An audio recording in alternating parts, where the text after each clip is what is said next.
We're going to move into language. Language tells us what people do with infinite reality in order to create bite-sized chunks that they can chew on. And we pick up on the language that they use where they are contriving their reality and tying themselves in knots. And we can use powerful coaching questions via the Meta Model to loosen up those models of the world, to free up choice.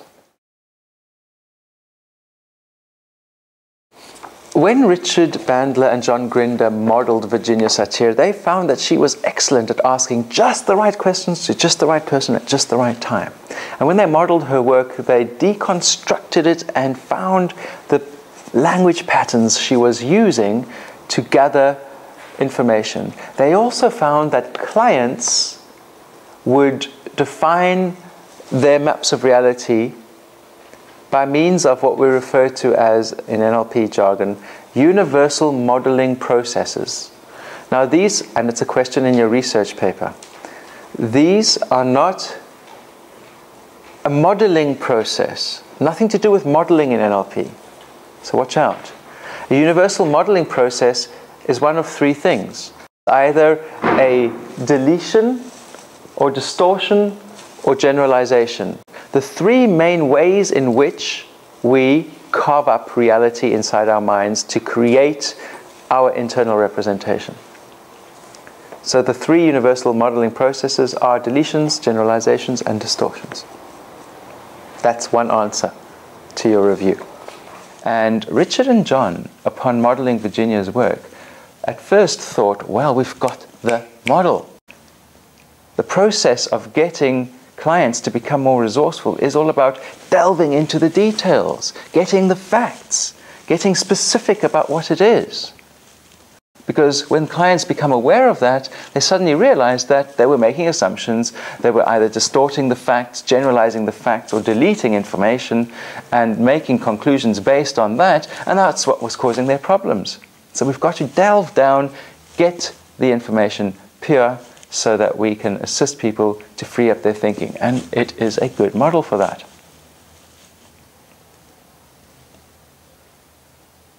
Until somebody told them, and it was Gregory Bateson who did, that you really ought to go find out what that interesting doctor in the deep southwest is up to. Because Milton H. Erickson was doing something very, very different with his clients. So they went to find out what Erickson does. And what Erickson does is, well, who'd care to tell me? He uses purposely vague language that induces trance. To contact the subconscious, really. Yeah, very much so. Yeah. And why is that useful? Because that's where it's all going on. That's where it's all going on. True. All our behavior, all our feelings, all our decisions are driven by unconscious impulses. So we want to find out what's really going on in there and how we can assist the client to make changes at that level, because that's where it matters. And Erickson knew that. And he was using vague, abstract language to free up clients' thinking. Instead of digging into the details, he would ask them questions like, what's important to you about that? What's your intention behind that behavior? Where would achieving that goal lead to in your life? And based on the information that he gathered, the clients would chunk up, the official NLP term, to higher levels of abstraction. In other words, they would, if I may use this vertical metaphor, get above their problem, get a broader view, see the bigger picture, the context, the greater context in which their issue or particular goal exists, and from that expanded perception, tap the resources that were necessary in order to achieve that. And Erickson used the relaxed hypnotic state and storytelling in order to assist clients to metaphorically access those resources. And it used examples and anecdotes in his stories of other people and situations where particular desired outcomes, like that of his particular client, were achieved. And then he'd make generalizing statements within his stories about how the client could go about achieving those results. And he used very clever language with embedded commands. So his style of communication was unique because, well, different from all other styles of hypnotherapy at the time, because until those days, hypnosis and hypnotherapy was very much about a therapist telling a client what that therapist wanted the client to do. I want you to close your eyes. I want you to relax. You are feeling relaxed. Now, I want you to visualize that you are going somewhere. Now visualize that you're successfully doing that. Now come back, you're waking up, you're feeling refreshed, alert, and ready to carry on and to go for it. Very short tour de force of what a traditional hypnotherapist might do. Now Erickson's approach would be, I don't know how soon you might like to feel relaxed. But what I do know is it's just a matter of time until relaxation develops and your mind begins to drift. And it may just be that your mind drifts here and there and anywhere. And how would it be if your mind was to suddenly start to think differently while your body relaxed? And what different thoughts might it come up with? And where would those lead? And I wonder where your mind could go to begin to think about all those things that would be useful for you to think about right now, aren't you? And he'd speak in artfully vague language. And he'd say everything that the traditional therapist would say, but it would be embedded in a story, metaphor, or anecdote, using different types of tonality in his voice. And I wonder if you heard the embedded commands in that last little ramble. There is this thing we call linguistic presuppositions, which stems mainly from what we've learned from the Milton model. And in NLP, the presuppositions of language are basically the assumptions that people make in order to create their internal representations. Presuppositions, to answer your question, are statements that the listener must accept. It is what is presupposed in communication as fact, when in fact it's only plausible. And we use that awareness that people will assume something, because we're meaning-making machines. They will assume something from what you're communicating. So learn to communicate accurately so that what they must assume is relevant to what you want them to assume. Okay? So we build presuppositions into our coaching questions. And we learn to direct their attention with our language. Direct their attention away from problem and onto resource, for example. What is presupposed?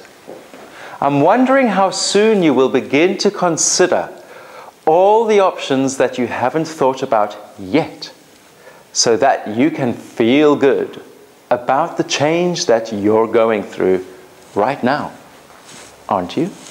What must you assume about this paragraph if somebody was to say this to you? That he or she or whoever has options. They have options. Going through the change now. You're going through the change now.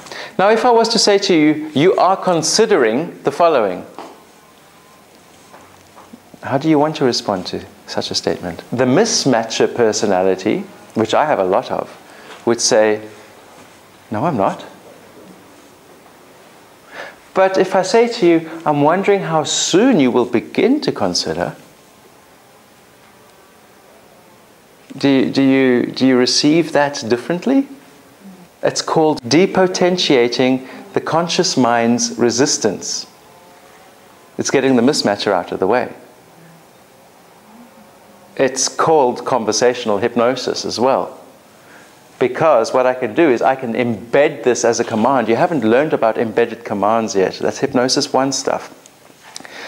The syntax of our language, embedded commands, is I just add a command-like tonality to the part of the sentence that I want to drive as fact. But it gets cushioned by this first part. So I'm wondering how soon you will begin to consider. I want you to consider something. All the options that you haven't thought about yet. You haven't thought about them yet. But you've got options. It's presupposed. By accepting the statement, you have to accept the presuppositions inherent within the statement. And that's how we can insert covert hypnotic suggestions in normal everyday language. And you know who's really good at that? Advertisers are using it all the time. Have you used the same brand of shampoo for a long, long time? Have you questioned why? They've done a real good job at directing your attention inside of an emotional state onto a particular name or label. And you've associated that feeling with it. And now that's what you're loyal to. Our politicians. But there are some, and their speeches have been recorded and are being shared on the internet, where if you listen to them, they can ramble on for a good half hour or longer and make relatively no point at all. But they sure do sound convincing. And they can get a crowd on the edge of their seats just through the tonality and a few random statements intelligently placed. How can we learn to use our language with precision so we can build presuppositions in? And that's what this is all about. There are several presuppositions. The first one is presuppositions of existence or thinghood. These are nouns. As soon as it is in language, it has to exist on some level. This creates dualism and implies an opposite. It is this, therefore it is not that. Our language creates that dualism. This is one of the greatest causes of human suffering. I am this, and that presupposes I am not that. I am weak. Presupposes I am not strong. Instead of realizing that in this context, sometimes I am weak. The next one is presuppositions of awareness. You're going to learn, especially in hypnosis 2, how to use these artfully, because it's the presuppositions of awareness that direct attention. Words like aware, notice, sense, realize, consider, think, along with most sensory words. In other words, I don't want you to think about how confident you can feel right now, because it's not important for you to become aware of your confidence. All that I'd like you to focus on, I want you to listen out for presuppositions of awareness, please. All that I want you to focus on is the temperature of the room, the sound, temperature, presuppositions of awareness, sound of the wind in the leaves outside, the feeling of your body as it sits, feeling. I'll embed all the awareness presuppositions that you with them. The feeling of your body as it sits there while you're looking at me. Some of you are writing. Some of you are listening. Some of you are just staring off. And that means you're learning a great many things at the unconscious level. Okay, so what's the construction of that language pattern I just did there? And so what I'm doing is I'm saying, pay attention to this, pay attention to this, pay attention to this, and I'm also including something else. A yes set. This is now going slightly off to the side. A quick detour, because I'd like you to become aware of the other language construction that was part of it.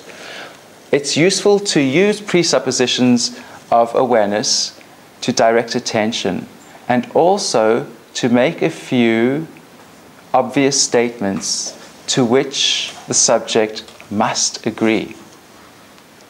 There is a rustling of the leaves in the trees. You are sitting here.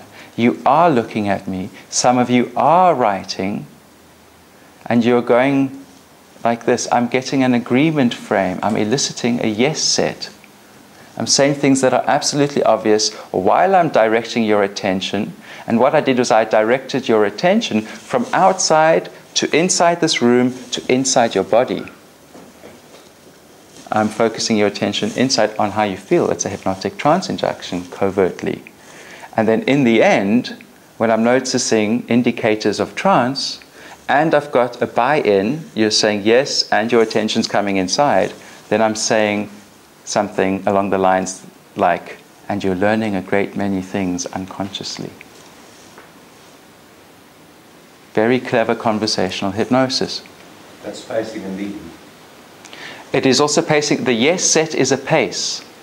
You absolutely have to agree, because all I'm doing is stating the obvious. And then at the end, I've got you in an agreement frame. Your unconscious mind is showing me, usually by one of these types of actions. And then I say something that's only plausible. It's not factual anymore. Your unconscious mind is learning a great many things. But you're in a yes frame now, and your unconscious mind just says yes to it too. Presuppositions. Number 3, possibility and necessity.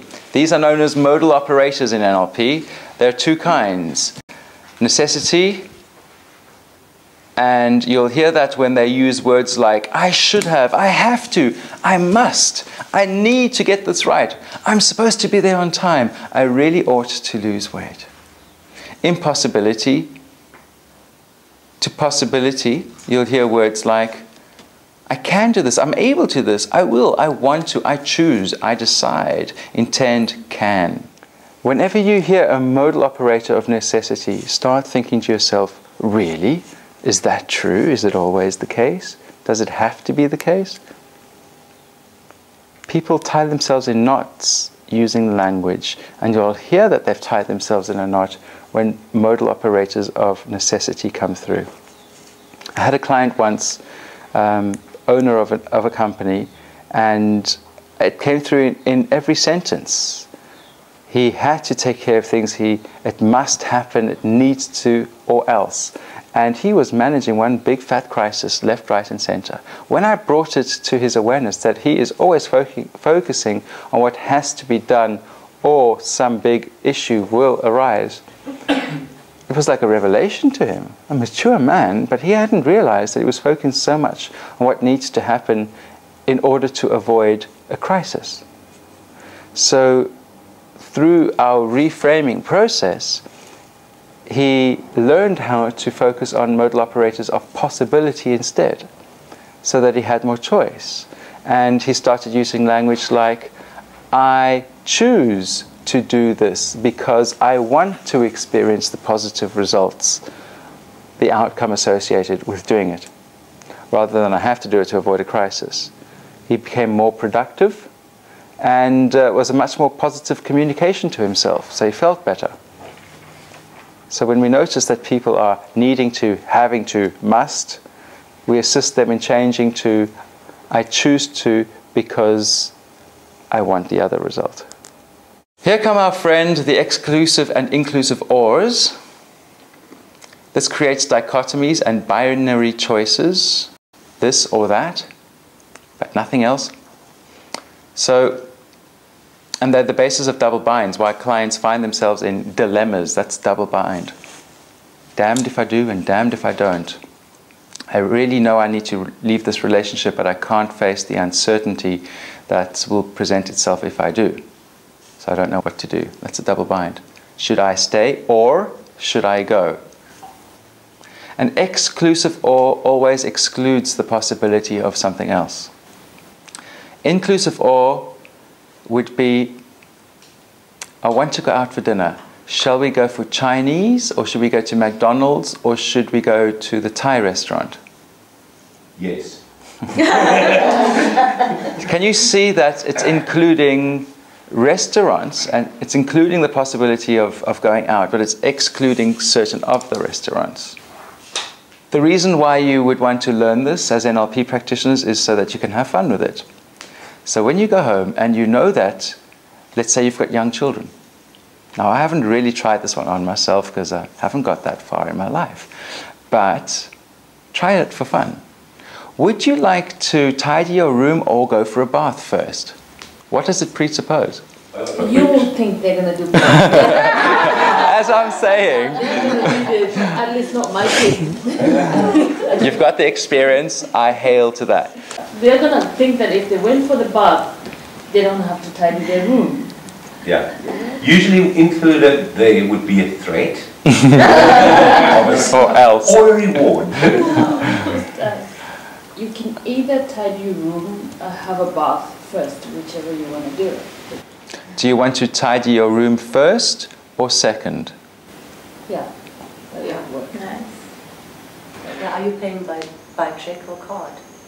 By check or card. You're paying. There's no question there. But you've got a choice. And that's what it does. It gives the illusion of choice. And people want to have choice. Don't take my choice away. All right, fine. It's yours. How would you like to pay? But you know what's amazing about this stuff? Richard Bandler was once giving a course and one of his students said, I know what you're doing. I've studied this stuff before. And Bandler looked at him and went, that's right. That's why it's going to work. Then we get to cause-effect. Transforming cause-effect and complex equivalence presuppositions are generally the focus of most effective therapy. He makes me so angry. She causes me to do that behavior. Okay? Now you know that there's meta model questions to put the cause back onto the person. How does her behavior cause you to think that? Would be an example, a bit of a provocative one, as I said yesterday. And then they'll answer your question in a way that hopefully we've recovered some choice. We've got them back to being more on the cause side of things. Remember I said yesterday, most of your clients will come because they are at effect in a situation. They're not at cause, which means they don't have any choice. When we move more onto the cause side of the equation, we have more choice available to us in terms of how to deal with the situation. Words like causes makes, because, if, then, as then, since, so, and any other verb of causation are the red flags that you want to listen out for. So you're sitting here, listening to me, taking notes, or looking at me. And that means is a complex equivalence. Two experiences are interpreted as being synonymous when they may not be. When a behavior, etc., is said to mean something. That means that you're learning. So I connect all these very accurate and correct current statements with the plausible things, and the word means is the bridge that connects them. That's how I would use it as a practitioner. And that means you're learning, which is going to cause you to grow as a person, which becomes a possibility when I've elicited a nice, clean yes set and directed their attention inwards and done all the other stuff. What's presupposed in language is what has to be true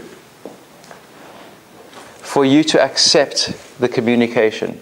You cannot listen, but if you listen, you're forced to accept what is presupposed in the language. They are literally what the language is communicating. Lunchtime! There, my dears. Now, Never underestimate the power of learning a second language.